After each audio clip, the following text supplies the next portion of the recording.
Welcome to today's episode of the David Spisak Show. I am your host, David Spisak, and today I have a real pleasure. I mean, this is something I've looked forward to for a long time. This gentleman I'm going to introduce you is somebody I've had the pleasure of knowing personally for over 25 years. I've been in this business for over 45 years, so for nearly half of them, I've known this gentleman. I've watched him, I've respected him, and I've watched him grow and reinvent himself over and over again in a very positive way. His name is Don Reese. Don is a partner in Franchise Equity Partners, and he's also the CEO of the automotive sector of that business. So, Don, this is truly something I've been looking forward to. I've been doing this podcast, if you can believe it, for I think coming up on 240, 250 episodes. This is long overdue, but well worth the wait. Yeah. Well, David, thank you so much. First of all, what an honor for us we met in the late 90s, and we'll get into that probably a little bit, but an honor for both of us to be able to do this. And I know we met in New York back in April. We talk often, but for us to do this together, I think is a bit of an icing on the cake here.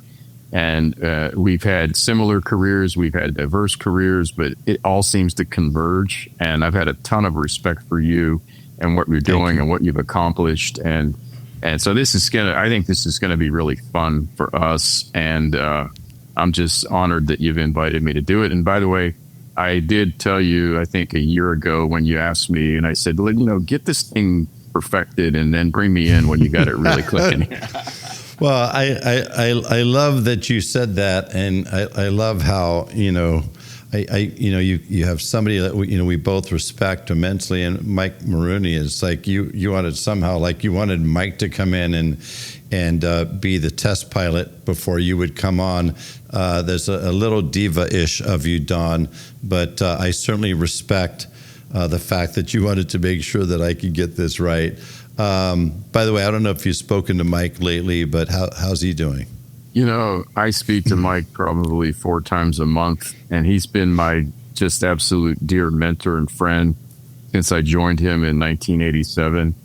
And I'll give you that background on, kind of my career that started with Mike. He's doing great. This guy's got more energy and enthusiasm and love of this business. He never stops. And it's not that he needs more or that I don't even know that it's that he wants more, but he just, I think, has still so much to give to the industry, to businesses in general, to people, to family. And there's so much you always think like he wants to do. And so he definitely is one of a kind. But since you touched on that, you began to touch on that, I oftentimes like to start, Don, by allowing people that are listening who don't know you, haven't had the pleasure of knowing your path, and to be perfectly honest with you, as much as we've known each other for so long, I guarantee you there are many things I don't know about you. So would you mind just kicking things off by allowing me to just ask this question? First of all, as you look back since 1987, holy cow, that's 36, 37, 38 years, could you have imagined in 87, in 95, in 2000, that you would be sitting where you are right now, that you and I are hanging out, sitting here? And the big question is, how in the heck did you get here? What was the path that started you in the car business and that brought you to where you are right now? If you mind spending 5-8 minutes on that? Yeah, no, absolutely. It's interesting you asked that. First of all, there's a couple of things, and not to make this all about Mike, but I was very fortunate to join with him. As you know, unless you were born into this business, like many have been, dealers, children, grandchildren, all of that, many never chose this as a career, and neither did I. I was just very fortunate to meet Mike in the 80s, and we just hit it off. We had a lot of things in common, and joined him because I just what I look for as I was throughout my career, and it just found it early on in the Maroone family. It wasn't just Mike and his dad and his family and everybody else. You kind of look for, as you're a young, student coming out of college or whatever, you look for like trust commitment, and love, And man, it just checked all three of those boxes when I joined them. But it wasn't the career that I was choosing, And for many, whether you talk to people at NAD or whatever, unless you're born in this business, that's most for many. But once you choose it, and if you choose it with the right people, and it just thrives, And so, I don't give myself a lot of credit other than I was able to really get connected with the right people for the right reasons. And so that's where I began. Yeah. I just want to interject because, of course, it didn't take you long to throw down something really, really big for anybody to walk away with. So oftentimes most people, when they start in their career and they go interview for jobs, they're being interviewed by somebody else, and that person's interviewing them, and that person's deciding whether to choose them. And I think so oftentimes, I was taught by a mentor years ago, somebody, a million times smarter than me and clearly very kind to take an interest. But I remember he told me, Don, 100 years ago, he says, make sure when you're in an interview that you're not the only person being interviewed. He said, you got to make sure you're interviewing them because you need to choose them as much as they choose you. You just said something I think is remarkably important. And that is, how fortunate you were to end up in that family, but how fortunate you were that you made the wise choice based on the right things. You said trust, commitment, love. You never said money. You never said position. You said three things far more important, and look where that's taken you in terms of a trajectory. That one decision. It's amazing. And it was interesting. And I actually met with Mike's dad, Al, who is a wonderful man as well, and his family. I actually learned from them is, the question was, what do you look for in people? And from all these years, I have a very simple interview questions when I look for in people. And I ask the person I'm interviewing, like, if you were going to be a manager in an organization, what do you look for in people? And I call it the 3 I's, which is kind of what I've learned from these guys is it's integrity, intensity, and intelligence, not in any particular order. But if you've got those 3 things, we'll figure it out together. And, that started from way back when. And, and I think sometimes you have to simplify things in that way. And, it just resonated so well with me, and, off we went. So you were, Don, when Mike first got involved with AutoNation with Wayne, and I think it was Steve Berard back then, right? If I recall. So at what point did you make the transition from being part of the Maroone Auto Group to formally being part of AutoNation? Was that transition part and parcel of the same time that the Maroone Group became part of AutoNation? Yes, it was, David, it was actually much faster than I thought. We started that deal. We closed it in February 1997. And I thought, okay, we're going to transition this thing. And AutoNation was really just getting started, and they were buying new car franchises. They really didn't have a team. As you know, we didn't have the regions that you operated yours, and you and I were peers in the Northwest, Northern California, and I was in the Midwest. And we didn't have any of that.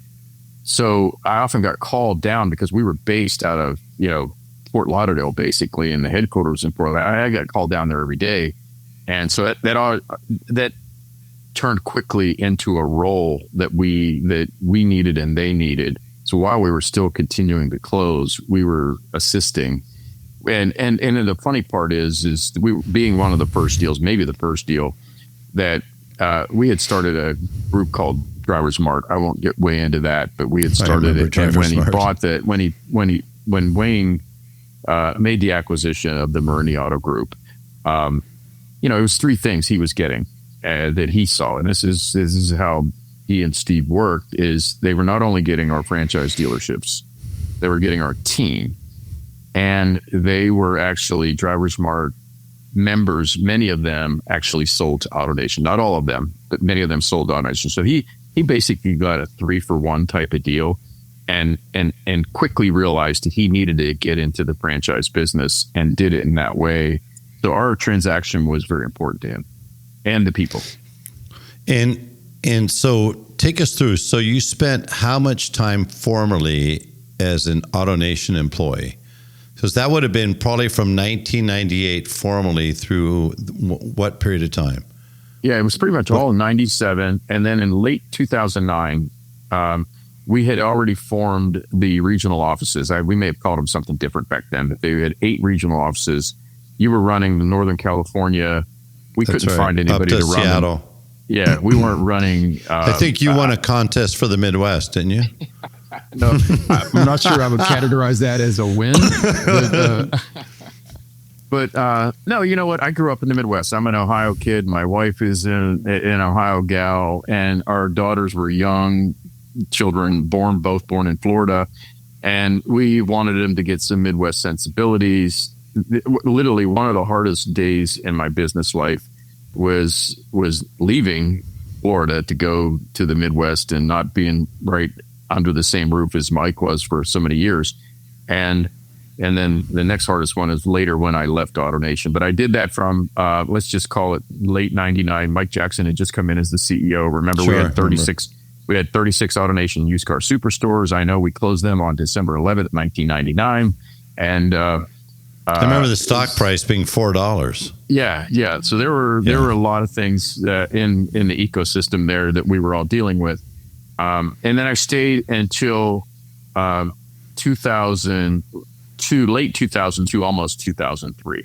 And then what happened at that point? Where did you go? You know, it was funny. When I first got to Chicago, which is where the Midwest office was for AutoNation, and really it was more than the Midwest. We had stores in New Jersey and Minnesota and Buffalo, New York. They called it the Midwest, but we were based in Chicago. And a guy by the name of Mike Leap, and you may remember this in the early AutoNation days, we had brought a lot of Crow CPAs into our organization. Crow is based in South Bend, Indiana. I had met Mike Leap actually when I took over as the CFO of the Maroone Group early on. We had brought Crow in as our CPA firm into Florida, and I think we may have been the first dealer client in Florida. They now have 3 offices there. But I used to go to South Bend every once in a while, and I met a guy by the name of Mike Lee, incredible man. I just saw him yesterday at the Toyota National Dealer Meeting in Las Vegas. Actually, today's his birthday. Happy birthday, Mike. I won't tell everybody how old you are, but you look younger than you are, and happy birthday. But so anyway, I met him, and I wasn't in Chicago. I mean, it felt like 10 minutes, and he called me and he said, "Hey, would you be on my advisory board? You're 92 miles away from us here in South Bend. Would you sit on my board?" So I did. And then as things kind of started to evolve at AutoNation, I felt like I wanted to get back into the private sector. And so Mike kept, it wasn't a day that didn't go by that Mike said, "Hey, why don't you come and be my partner?" And I learned a lot about his organization being on his advisory board. So in 2002, late 2002, early 2003, I actually left AutoNation and partnered with Mike Leap, was based out of South Bend, Indiana. Oddly, growing up in Ohio, and my football coach in high school was a big Ohio State, played for Ohio State. I was a Notre Dame fan. So it was an easy move. That wasn't all about it. That was a small part of it. It was a part of it. And our daughters were still young. And I thought, if we're going to make this move, we moved to South Bend, Indiana. And it was a great place in the Midwest for our daughters to grow up. And it was only 90 miles away. It wasn't something crazy. And then Mike really, he did, who are wonderful young men. He had a young son in the business and a nephew in the business. And at the same time, Mike really wanted to grow his business, but he really wanted to focus on transitioning the business over the years to his son, Mike Leap Jr., and his nephew, James Leap, who are, wonderful young men. And today they're very successfully running that business. So I stayed with Mike for 15 years. We grew it into 5 states and over 30 dealerships. And, that's the story. There's a lot more to it than that, but I consider it, a wild success for him and a wild success for myself personally. And then was the next step then Arizona from there? Well, there was a kind of a short step in between. And I saw him yesterday at the Toyota meeting. Then Sheehy, who was also a friend, Vince's dad had just passed away, and he wanted to do some things in the business. My daughter, who you know, was living in Virginia, and he said, "Will you come out and help us for a while?"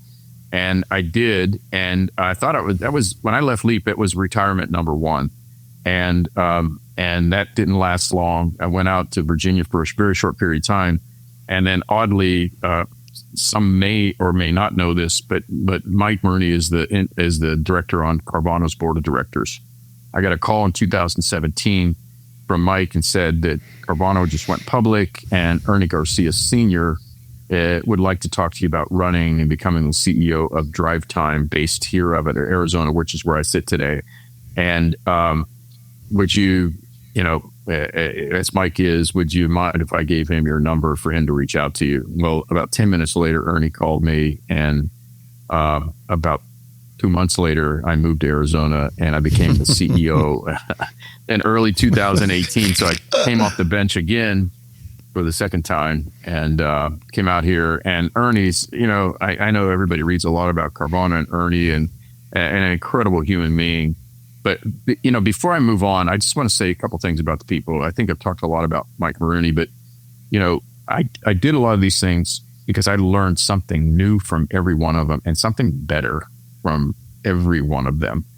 Maroone was such an inspiration. He taught me so much as a young man about preparation. I thought I had really great work ethic, but trying to compete with him from a work ethic standpoint, it just set the bar so much higher for me, which I loved.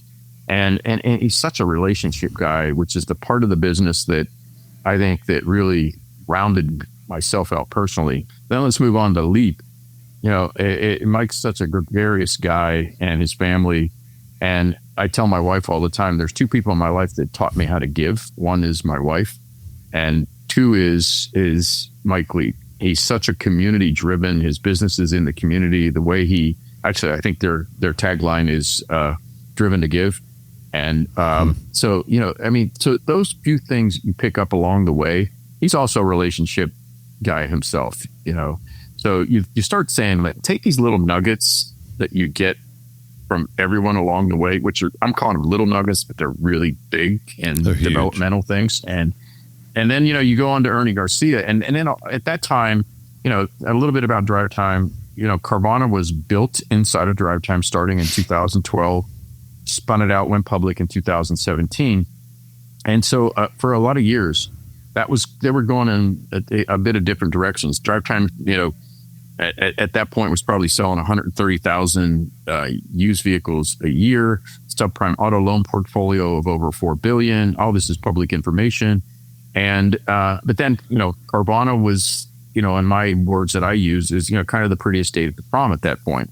And, everybody was enamored. And to be honest with you, I wanted to learn just as I learned from Maroone, and I learned from Mike Leap, and I learned from Sheehy, and I learned from now from Ernie, another sector of the business. I wasn't really experienced at subprime auto loan or credit. Pre-owned was a big thing for me to really get after, and the way it was consolidating. And Ernie is an incredibly smart guy. He understands the capital markets, the financial. I'm talking about Ernie. I call him senior. He's really Ernie the second, and his son's the third. But once again, an incredible human being. And, people read whatever you want to read about him. He's an incredible human being, an incredible family. And so those kind of things were very important to me as we talk about those boxes that I wanted to check along the way. And so I did that. We had a little bit of organizational things we had to do when I got in there. I did that for 3 years as the CEO. Had the company very well positioned coming into the pandemic year, 2020. At the same time, I brought in a few people to lead. One separately, all of the finance company and the retail side reported up to me. I brought in someone to run the finance company, took over as the CEO of the finance company and then someone as the retailer. And then I stayed on Ernie's board for 2 years. So that took me to 2021. And I know we're going to talk a little bit. Yeah. So hopefully the majority of what I want to talk about. Yeah. That kind of, a couple things I would take away for me personally, and hopefully everybody else sees the same. But one of the big takeaways is just like, be careful who you choose, right, to work for. Be careful who you choose to surround yourself, to be a mentor. And if you're fortunate enough to simultaneously choose somebody and they likewise choose you, it's just, you're just such a perfect illustration that they're inseparable. I mean, the decisions you make, what you learn, how you perform, those things are all play a big role. But every step along the way, along this road, this journey, if you will, to where you are today, was associated with a human that played a pivotal role, right? Both coming in and leaving. First of all, with Mike Maroone, you said he had such a massive impact on you in so many ways. It's interesting, that's a person that when you left, obviously wasn't bitter, didn't say you're dead to me, didn't pull a Kevin O'Leary, you're dead to me and that's that. The relationship stayed strong. And then you went to Mike Leap, and obviously Mike Leap had a profound impact on you in a different way. And then when you left Mike to have this opportunity, that relationship with Mike stayed strong. And then you go to Ernie Garcia and you have that opportunity. To this day, that relationship stays strong. And then Vince Sheehy and so forth. All extraordinary human beings, all whose careers, and what they've done stands the test of time.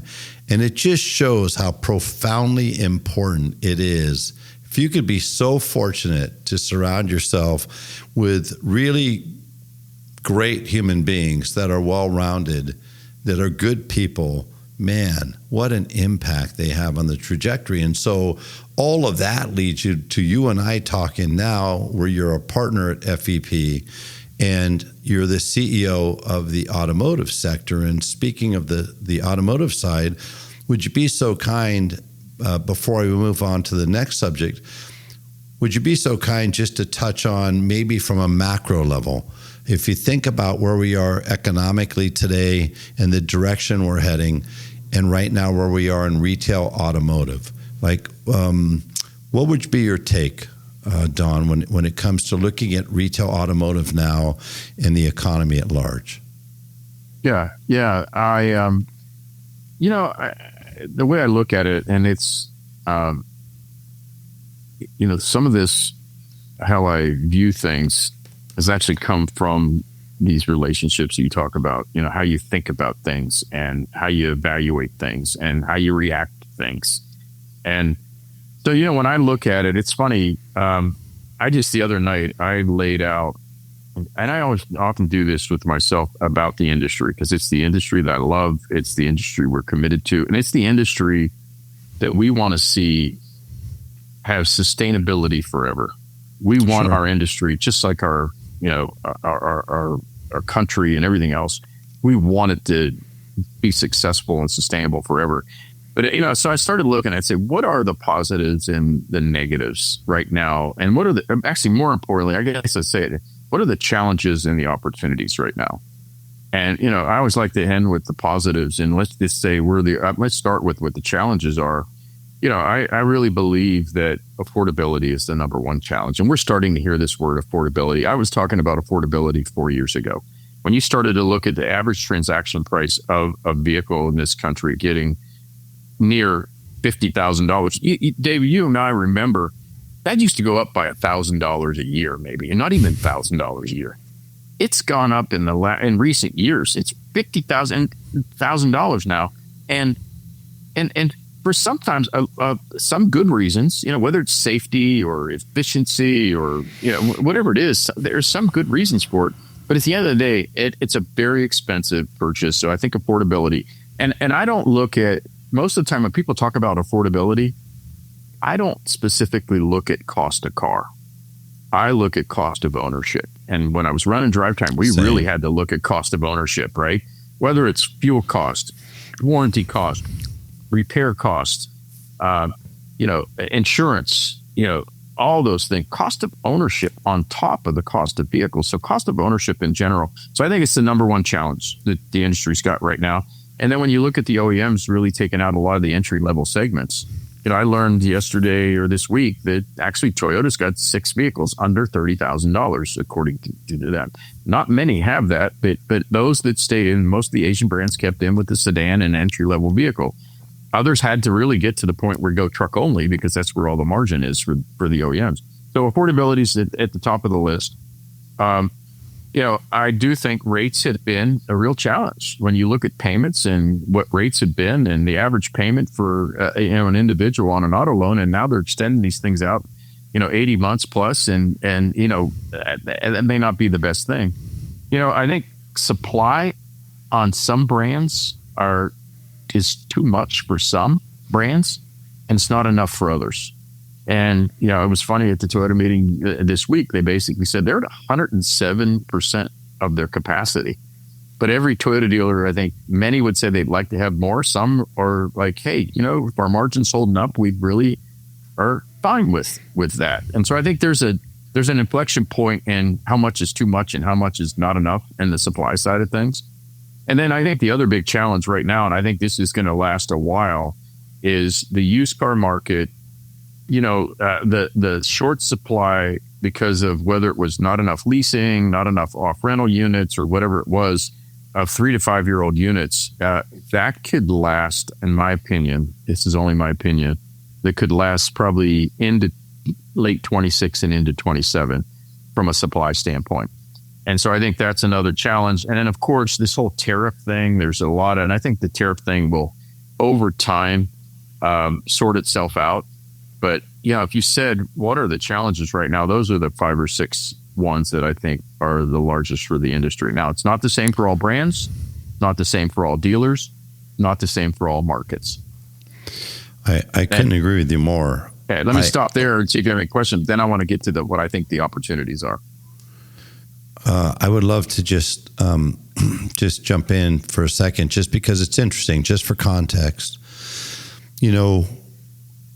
Between 2019 and call it 2024 into 2025, we saw inflation, I believe, was between 28 and 30%. The price of automobiles went up on balance around 35%. Some brands, Stellantis, amazingly, went up over 50%. So the last brand that should have went up 50%. Interestingly, the brand that went up the least in that period of time was Toyota.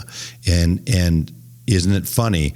The brand that brought their prices up the least amount is the brand that is sitting on the top of the hill, and the brand that raised their prices the most, over 50%, is struggling still at the bottom of that hill. I agree with you wholeheartedly. I think the whole market's been bifurcated between new and used, to where, the new car department, I think that it has a significant portion of that new car market we used to sell to is gone.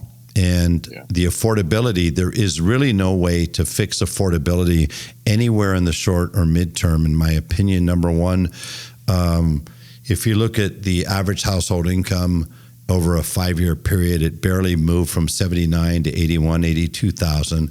Meanwhile, like I said, the price of everything went up 35%. That's a problem. Interest rates obviously more than doubled. Not going to fix that. And then you've got the OEM incentives. I think they're so bogged down with right or wrong EV investments they've made, other capital investments they've made. They're getting attacked from all sides, from direct to consumer. We haven't even seen the Chinese come to market yet. I think it's just a matter of time. I think that's a when, not an if. When you look at all that, we're getting less contribution from the OEMs to the dealers, less contribution from the OEMs to customer programs. So I think it's a very problematic situation, which basically leaves us to where you've got part of our buying market can afford new cars, and some have been relegated to just really consider only pre-owned cars. And then you get into pre-owned cars. We've never seen Carvana and CarMax healthier or in better condition they are right now. And that's happening at the exact same time, to your point, where we're in this 5-year the bottom of this 5-year trough of availability. So it makes for a very interesting time. Now, with all that being said, boy, it just sounds dire and it sounds doom and gloom. But that's just simply not the case. As you know, we've been in this business for a long time. It's insanely resilient, incredibly resilient. And so I'm curious. I still am very bullish on this business. I suspect you still are too. And I want to know why and what are those opportunities you feel that will allow us to continue to be a very sustainably successful business. Yeah, it's funny. That's the Moneyball question, especially for us. It was like, why would we be investing in this business when you just laid out everything that you laid out?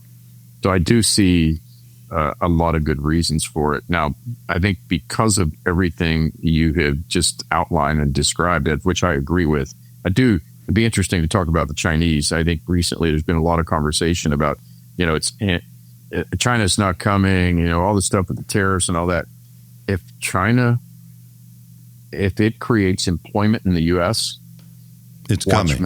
Which may happen. Yeah. But anyway, that's a whole different episode. That's a whole different. We'll do a different episode on that. That'll be the sequel. But take me through from a macro level. If you look at things from the, people could say, hey, most people, including me, would say, hey, we're entering a period of time where it's not like there's not interest in acquiring stores. There is. There always will be. But let's face it, based on the economic factors that exist, the external factors that exist, and you just simply need a ruler and a graph paper and draw a line, and things are going the wrong direction, which tells you the value of dealers should, going forward, be heading in a downwards position. But as you alluded to, Don, it's not that simple. It's not that black and white, because some franchises, locations, and so forth actually cause the opposite to happen. Yeah. True? Yeah. Which you're kind of building the point for what I'm about to say is, I think because of everything you described, listen, we oftentimes get asked, what do you look for in what you're doing? The most important thing, and we're going to tell you a little bit more about FEP. I think we're going to close with that. But one is a great partner. And there's still so many great dealers out there, but there's some that are not as good, right? And they really know how to adapt and adjust. I think one of the things that's been overlooked by analysts and everybody else about this business, and it's so simple. It really is. Now, it's simple for you and I because we've been doing this for a lot of years. There's basically 5 or 6 businesses within the business. And if you look at everyone that's talked about what category killers are going to kill the franchise dealer category, all the things are going to be disrupting now. And we do get disruptions. I mean, whether it's market things or, whether you mention CarMax and Carvana and all these other things out there, there is disruption. But these 5 or 6 things, which we know what they are, that's basically new vehicles, used vehicles, parts and service, F&I, collision, and all the adjacent businesses that act. And dealers have become incredibly, just really great of how to pull which, buttons and levers in each of those to adapt to whatever they're confronted with. And that's been the same way for how many years? And they're absolute pros at it. Now, I think the next layer that we're talking about, what's the next move with this, is I do think the next move is with more consolidation, and dealers are going to have to scale up these businesses to leverage scale efficiencies, and the things are going to be the next opportunity. We believe firmly in that, and that's why we believe our capital that I'll describe to you in a little bit, it accelerates that a bit. For the really good dealers, really good partners that know how to operate in this business, that the overachievers are going to have those opportunities, and the underachievers may not have those opportunities. So I think there's going to be not only another wave of consolidation, but it's another wave of modernization. Whether those that embrace technology, embrace AI, embrace personnel development, whatever those things are, I think that's the next wave. I think it's the biggest opportunity for this industry to then continue to sustain itself in an even bigger and better way. So, Don, up till now, I love where you're going. I agree with you. up till now, the majority of consolidation has happened, and we were there front and center for it, AutoNation, right? Back in the late 90s, and you had Sonic and, of course, Penske and Lithia, Asbury, and the rest. And it was the publics that drove that. Meanwhile, you also had the big privates that were out there, right? The AMSIs, for example, the world, and the Group 1s and Suburbans. And then you had kind of the next tier of the privates, which were not these mega 60, 80, 100 stores. But, you know, these are guys that had 5 stores, 10 that turned into 20, 30, 40 stores. There's great groups like Del Grand Auto Group, for example, out there, and others that have grown in the same way. It seems like at the same time that's happening, though, you've got the OEMs coming to the realization. I remember when I was with Mercedes, when we had the Mercedes store, you know, Mercedes at that time did something they hadn't really done before. They shrunk the footprint from about 300 dealers at that time, and they shrunk it by, I remember, about 75 stores. And basically what they basically said is, listen, we're looking at people like Urban Science coming out with data saying that you're not efficient in the market, that we're losing market share to competitive makes. And we basically are going to close these points up. We're going to give those cars to dealers that are doing a phenomenal job with the market share, a phenomenal job of representing our brand, phenomenal job at being partners. Are we going back in that direction in your mind to where we can potentially have, we're talking consolidation from one end, the publics and the big privates, and then from the other end with the OEMs that are leveraging great dealers out there to help them do a better job at being prepared for the next 5, 10, 20 years? So I think the answer is yes. And it's not a hard yes. I think it's directionally going that way. All right. And let me explain to you why. So I think there's about 3 drivers of this. All right. Let's talk about, you know, kind of on consolidation. So one is we've got and this is no disrespect to older dealers out there, but we've got an aging dealer population. None taken. Which, hey, this is directed to myself as well, by the way. But anyway, but I mean, you know, I think they're thinking about, you know, the OEMs are thinking about intergenerational succession. And by the way, they still believe in the family business model, whatever. But, you know, look at what's gone on in other industries, whether it's professional sports or whatever. You know, the check sizes for these dealerships are not cheap anymore. So think about this. 30 years ago, there was one basically owner structure. There was a family ownership over 30 years ago, right? Then in the 90s, and you and I were part of it, what came along was public ownership. Yeah. Right? And now we're into the, 2025s, and now it's the first time that the OEMs, including us, have ever welcomed institutional capital. Oh, by the way, the NFL is finally welcoming institutional capital. So is the NHL, Major League Baseball, and everybody else. The check sizes of these businesses are starting to grow really very large. All right. So I think now you're looking at 3 different forms of ownership. And I think the OEMs are looking at it the same way. Now, as you know, they've been hesitant along the way. In the early AutoNation days, they didn't want public ownership. They really were kind of hesitant with private equity. And again, I can't wait to tell you about our structure about private equity, but it kind of fits that. But I do believe they understand that consolidation is going to occur and it needs to occur. And so, I think there's another wave of what's coming for a lot of those reasons. And they don't want too much of, I think, any of it. I think they want to modernize their business from some of the old legacy businesses. I think they like the publics, and this is no disrespect to the publics. They like the publics they have. I'm not sure they want a new public company. I don't think they want, I don't know how many there are. I'm not sure it makes sense to have another public company. Yeah. It's so, I mean, I'm sure the publics would, but at the end of the day, there's room for everyone out there with all the dealers. And then you took me to the question about, okay, the number of dealers. And I'm not going to name brands, but you have some brands out there that their average sales per dealership, new vehicle sales, or let's call it 500-600 per year average. Mm-hmm. Then you've got some brands out there that, and I'm talking about the mass market brands right now, not the luxuries or the exotic. Some of the mass market brands have average sales per year of 1,500. So why is it that these guys can sell 3 times the amount of with fewer dealerships? What, it's just basic math, right? And they're good. And so I think you're starting to see where the other brands are thinking about, how can we get our average dealer to move closer to that 1,500 per year?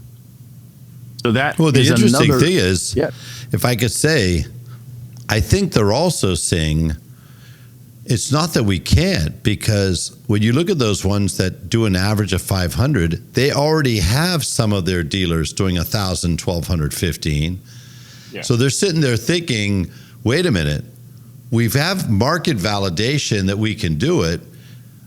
I think they're coming to the conclusion that some of the owners, some of the dealers, some of the processes they're using are never going to be able to transition from the 500 to the 1,000 plus. Don't you think that's the issue? Yeah, I absolutely think it's an issue. And there's some other things going on here. And by the way, this is not an infomercial for Toyota, because I just came back from the Toyota meeting. But here's what I think is add points, open points, all that kind of stuff going on right now. I learned this week. Toyota has only added 16 open points in the last 16 years. and they closed 3. They're a net 13 over 16 years. Yeah. Now, and I know how most dealers, maybe those listening to this, think about that brand, and I feel about the same way. But I do believe that's a bit of an edge that they have. Now, let's just say everybody's product's good, everybody's pricing is good, all that kind of stuff. But, the fact that, that's an incredible KPI measurement for me. It really is. I think it's a little bit analogous, honestly, that, when you and I were in the business in the 80s and the 90s and so forth, there was a period of time clearly in this industry where it occurred to a dealer. And then clearly maybe this is spread through, just relationships or 20 groups or whatever, that they thought, you know what, we only pay these salespeople when they sell something. Why don't we flood the floor? Why don't we get more of them? If we're only getting 6 to 8 cars, let's do 20 or 30 salespeople instead of 10. And they flooded the floor. What they learned through that is that they didn't actually sell more cars. Right? What they did is dilute the position. They diluted the value of the position. I'm of the mindset that we're seeing the same thing. We've seen the same thing with some of these brands where they've diluted the brand. They've diluted the value of owning certain brands. Toyota was the antithesis of that. And Toyota, who has a history of doing things the right way, thinking things through and thinking in the long term and thinking through the lens of their dealer partners. You hear the word partner all the time when it comes to franchises. They truly have this partnership relationship. They went the other way, and by doing so, it certainly seems clear that they've elevated the value of a franchise, being a franchise, Toyota franchise. And Don, I've heard some Toyota franchises going north of a 10 multiple. You're talking about a luxury, high-end luxury multiple for an import store. But when you look at it, as crazy as it sounds, I can think of a lot of people that would line up right now for an 8 or 10 multiple of the right Toyota store, because you can't get them. So I want to pivot to speaking of that, and you had touched on FEP. Franchise Equity Partners is not just involved in automotive. How many sectors of business is franchise automotive partner or franchise equity partners involved in? Yeah, so it's pretty interesting. So if you don't mind, let me start from the beginning. Our company was founded by our founding partners are 2 former Goldman Sachs, long-term, very successful investment bankers, a guy by the name of Mike Esposito and Scott Romanoff.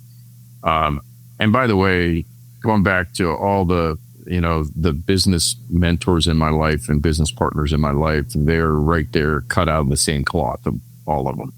And so, they retired from Goldman back in like the pandemic year 20.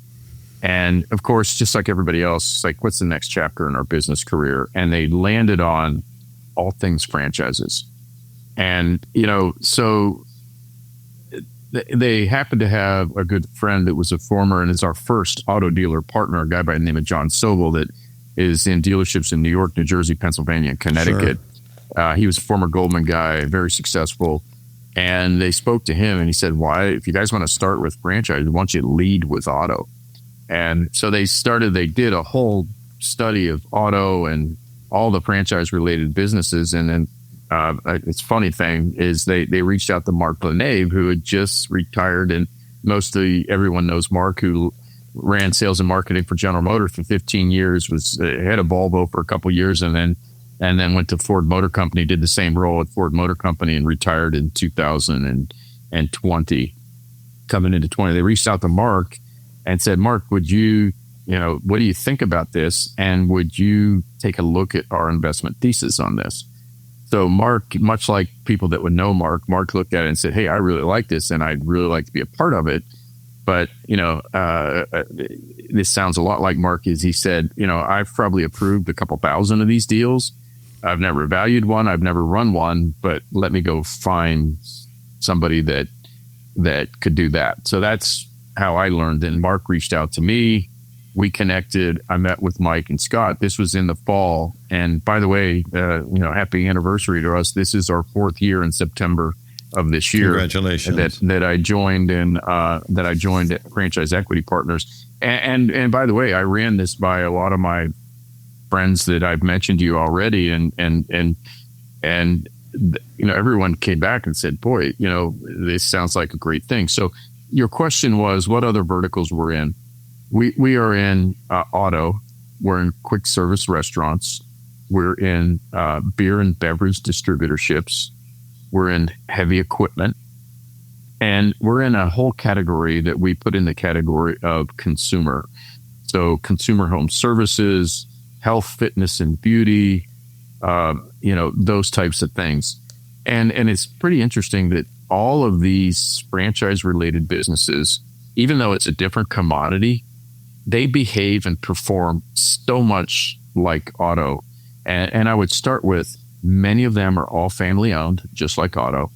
They are iconic brands, just like auto, whether we're talking about Ford, General Motors, Mercedes, Porsche, Audi, Toyota, iconic brands like that. And like I said, they're family owned.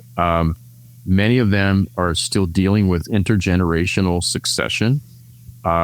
The OEMs, much like auto, are looking to consolidate and support consolidation and modernize their dealer network. And they all have similar franchise protections. We call them moats around the business. Mm-hmm. So it's got so many similarities to auto. And oh, by the way, a lot of our auto guys, when they hear that we're in these other businesses, say, boy, it just sounds a lot like what we've been dealing with in automotive for a lot of years. So those are the other verticals that we're in. And, we started in, like I said, in 2021. And then if you want, I'll just go ahead and tell you a few things about us more if you're ready. But if there's anything you want to ask in between, just fire away. I think, as we head up to the top of the hour, I think it would be interesting to share what's unique in your mind. What's unique about FEP in the marketplace would be great to share with people.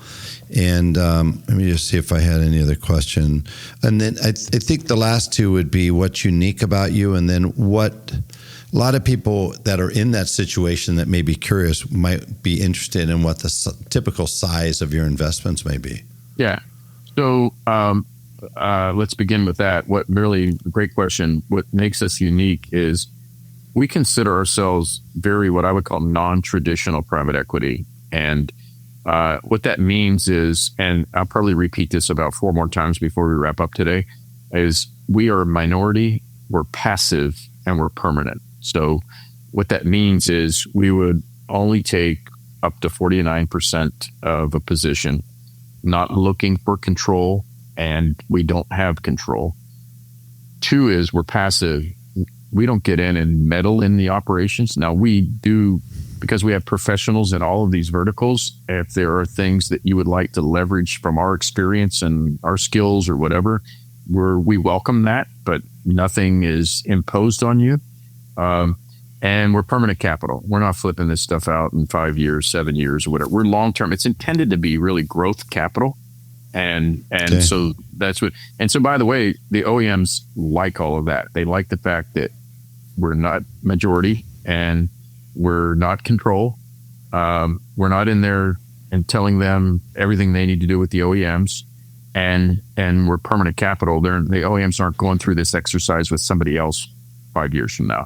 So that's the minority, passive, and permanent aspect. And to be honest with you, that's what attracted me to it, because I think it's very unique. And I don't believe there's anything else out there like that. Okay. Then let's get into our financial sponsor is a company by the name of HPS. And HPS started within JP Morgan Chase years back. They spun it out and took it private. And it's basically kind of an alternative asset company. They have 170 billion, roughly 170 billion of assets under management. And they committed $1 billion to us back in 2021 to put the work in the manner that I'm going to discuss with you. Man, the latest news is, because they've been so wildly successful at this, just recently they signed a deal in late 2024, but they were acquired by BlackRock, and BlackRock likes everything they're doing in this particular sector. They like our investments, and I think the purchase price was somewhere in the range of $12 billion that they paid HPS for this. So, our pool of capital has expanded. HPS committed $1 billion early on, and we've put a little greater than 2/3 of that, probably well over $650 million to work in the first 4 years, and we've got 2 to 3 more deals that are going to close this year that'll start to get us close to their first $1 billion. That's great. Yeah. And then about auto, let me just tell you a bit real quick about auto. We made 2 auto investments. We're going to probably close on a 3rd within the next 2 to 3 weeks. And the size of our auto investments, I mentioned John Sobel. It's in New York, in Northeast area in New York, New Jersey, Pennsylvania. Great group. That he's got about they were combined, and then the Parks Group out of North Carolina, that would be combined about 16 locations, a number of stores, about 31 stores.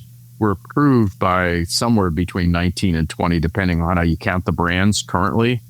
And with our new acquisition that we're going to be closing, we'll have 37 auto locations. The sales will right now currently about 45,000 sales on an estimated on an annual basis. New and used, yeah. It would grow with the next one we're going to close would probably be about 50,000. Would take us to 50,000. Estimated annual revenue is going to be right now is about a little over $2 billion, and then we get closer to $3 billion. So in 4 years, that's where we are. The OEMs like our structure and they like our model because of the minority, the passive, and permanent. And to be honest with you, many of them are saying we really need something like this for dealer development. We understand the capital that's required of this business, and if we want to support and facilitate consolidation, this type of structure is welcome to us.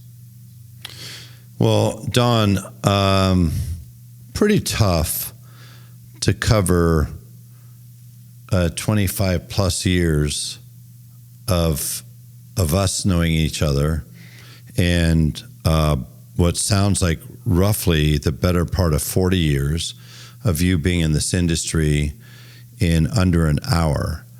But I think you've done a pretty damn outstanding job of doing that. I think your path is fascinating. I think the lessons that can be taken away from it are really extraordinary and worthwhile. And for me, sitting here, having the opportunity to listen to you and to learn things I didn't know along the way, has been just something that, like I said at the outset, was absolutely worth the wait.